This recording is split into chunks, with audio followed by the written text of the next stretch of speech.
Hey guys, I am going to show you once you have your three wedges done. So I've got my first wedge with a point of interest here, second wedge with a point of interest, I guess, over here, and the third wedge with the point of interest, obviously, over here.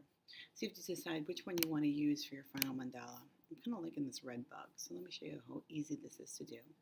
So that wedge is layer 4, and just to make it clear, I'll call this like final wedge, just so you know which one I'm looking at. And I make a copy of that wedge, and then with my move tool, so this tool right here, I'm going to move this over, and what I want to do is go to Edit, Transform, Flip Horizontal. And first of all, when I do this and I move it in place, sometimes it doesn't necessarily snap in place. See how there's like a little bit of space between that? So instead of using my move tool, I'm going to use my arrow keys while I have my move tool activated and just kind of nudge that around, and I can get a little bit more precision. And I'm looking for certain things, like I obviously don't want to have a huge gap. I don't want to overlap it too much because that'll not work either in the long run. But I want to make sure it lines up. Okay, so once I have that done, that looks pretty cool. And actually what's interesting is you went from asymmetrical to very symmetrical right away. So now I can take this wedge and I'm going to make another copy of it, and you can kind of see where it lines up. Like, see how this part of the flower is going to line up over here? So I'm going to rotate it, and let me show you how to do that.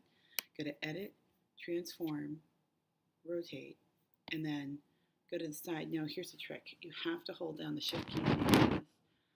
If you hold down the Shift key, you get perfect 15-degree angles. If I don't hold down the Shift key, this is what happens. See how like the angle is just wrong. So make sure you hold down the Shift key and you'll get a perfect angle set up. So you have to rotate it until the angles match.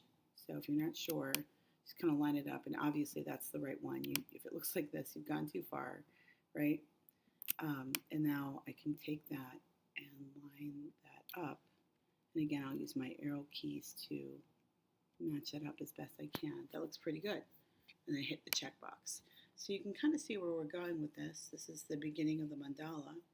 And what I have to do is keep adding these pieces. So if I find a wedge that I want to use, like this one right here, and again, make a copy of the wedge, Edit, Transform, Flip Horizontal, and then I'm going to rotate it. And this time I don't even have to go to Edit, Transform. I'm just going to go ahead and hold on the Shift key, and I get that perfect angle. There we go. Hit the checkbox and line this up. And again, arrow key it. Now let me show you a little trick. Once you have this part done, you have half your mandala done, and you could just keep adding wedges after wedges, and that's fine if you want to do that. I always like to work smarter, not harder, so watch what I'm going to do.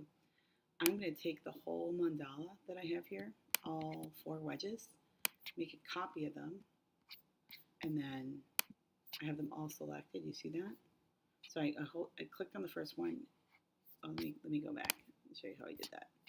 So click on the first one, hold down the Shift key, click on the last one. So they're all selected, and then make a copy, and they're all together like that.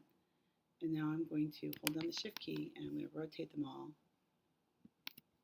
and move them down, and checkbox, and then of course nudge them into place if I need to. Keeping in mind that I might want to get rid of that Show Transform controls when I'm doing this, so I don't have those lines getting in the way. So that's my mandala. You know, I can still add a background to it. I can do a few other things, but that's the basic idea. That looks pretty cool, I have to say.